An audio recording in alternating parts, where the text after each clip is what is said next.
Let's rock. Good afternoon. My name is Sitlali Iskamia, and this is a project from my life in Earth Science class. The lesson for today is called What Rocks Your Earth, and it is targeted towards kindergartners. I don't have a kindergartner with me today, but she's going to pretend to be a 5-year-old today, and I'm going to teach her about the 3 types of rocks. The standard we're going to be using today is SKE2, and it says to obtain, evaluate, and communicate information to describe the physical attributes of Earth's materials. And our goal is to construct an argument supported by evidence for how rocks can be grouped by physical attributes, such as size, weight, texture, and color. Okay, so what are the 3 types of rocks? They are sedimentary, igneous, and metamorphic. Sedimentary rocks are rocks made up of different small particles called sediments, hence the name sedimentary. But what are sediments? They are pebbles, sand, mud, little grains of rocks, anything. They are usually formed in water. So, where are some places you can find sedimentary rocks since they're formed in water, usually? The ocean. The ocean. So, anywhere else? Rivers, lakes. That's right. Next type of rock we're going to talk about is igneous. These rocks are formed from the hardening of magma. In other words, when magma dries up. But what is magma? Magma is that red liquid-like material that comes out of a volcano. When it comes out of the volcano, it becomes lava. When that lava dries up, it hardens to form what we call an igneous rock. So, where are some places you can find an igneous rock? Hawaii. Hawaii. That's one example. The 3rd type of rock we're going to talk about are called metamorphic rocks. These rocks go through really big changes. Think of the process that a caterpillar has to go to become a butterfly. It's called a metamorphosis. So what do you think meta means in metamorphosis? Change. Change, that's right. That's why it is called metamorphic rocks, because these rocks can be sedimentary, they can be igneous, but they go through big changes to become metamorphic rocks. So for our experiment today, Jennifer here is going to help me separate all these rocks into different groups based on their color, or how smooth they are, or how big they are. Okay, Jennifer.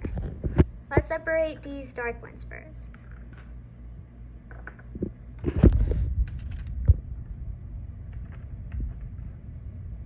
Kind of dark.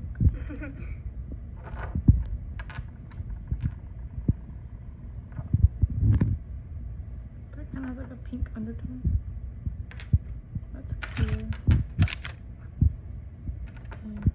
Okay, can you pick one rock and try to describe some things?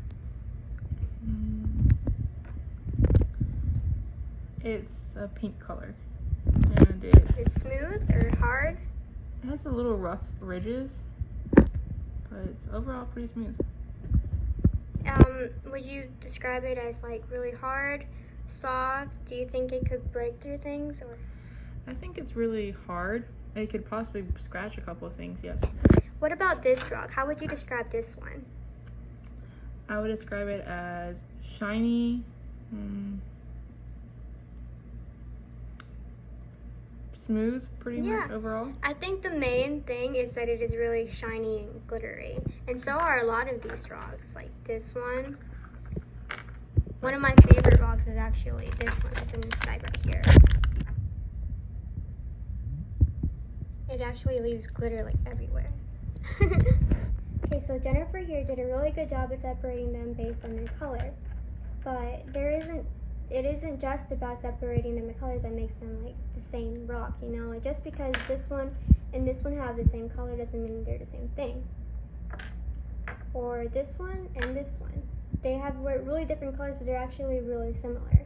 They're both based off of quartz, and the fun thing about this one is that it could actually scratch through glass, unlike many of these other rocks. You can zoom in over here. You can hear the sound scratching into the glass. Oh, that's pretty cool. Okay. And Jennifer, which one do you think is heavier? This one or this one?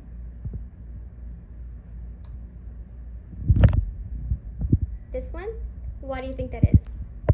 It looks bigger. That's right, but if you hold it in your hand, here, let me.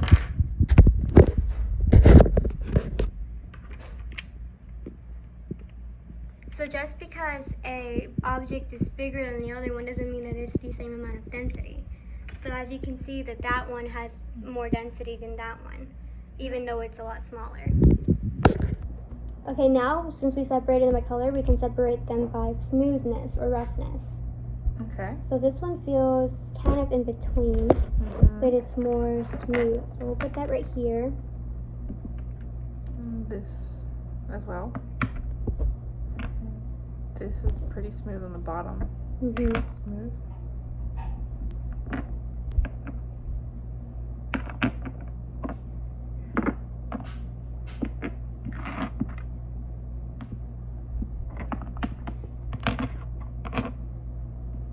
How would you describe this one?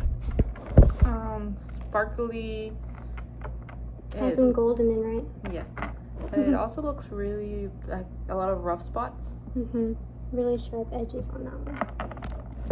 There are many different ways that scientists can observe these rocks through, for example, there's a magnifying glass that they can use to look at each little sediments that they have in there. You see how there's like little sparks of gold there and glitter? It's not just one color. And also there are some rocks that are magnetic. Like, these are little magnets. So, for this one, it's called magnetite. And it actually sticks. So that's pretty cool. So there's some rocks that are magnetic. And there's some rocks like this one, calcite, is actually a sedimentary rock. And when you pour some hydrochloric acid on it, observe what happens. It makes a little sizzling sound, right? Kind of like soda. That's pretty cool.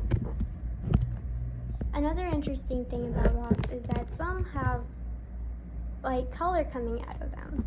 Like this one, it kind of resembles lead from a pencil. This one's actually called galena, and it is an igneous rock, I believe. And when you get a streak plate, you can see that you can draw on it. It's pretty neat too. Okay, and there's also some uses for these rocks, of course. What's one that you can think of that we can have a use for? The lead one. You use it in pencils to write. Would it be like mechanical or wood pencils? What about this one? This one's really pretty, right? What do you think we can use this for? Some people use it for skincare. Also, like you can use it for building. Building, yes. Yeah, because there's some like really fancy furniture that uses things like this, and it's actually pretty expensive. Okay, so a review of the lesson today. What are the 3 types of rocks? Sedimentary, igneous, and magmanous. Metamorphic, close enough. So what are some physical attributes or physical things that you could describe rocks as? Their color and texture. Okay. What else did we do in this experiment? Like, what tools did we use? Magnifying glass and hydrochloric acid. And what does a magnifying glass do? It helps you look at the small particles of the minerals or rocks. Good job, yes. Okay. So what we learned today is that we learned that there are 3 types of rocks. It is igneous, sedimentary, and metamorphic. And we learned that there are different things that we could describe rocks as. There's some that are clear, there's some that are really glittery and shiny, and then there's magnetic, and then there's some that even make a sizzling sound like soda when you put some drops of acid on it. Okay, thank you very much, Jennifer. Thank you.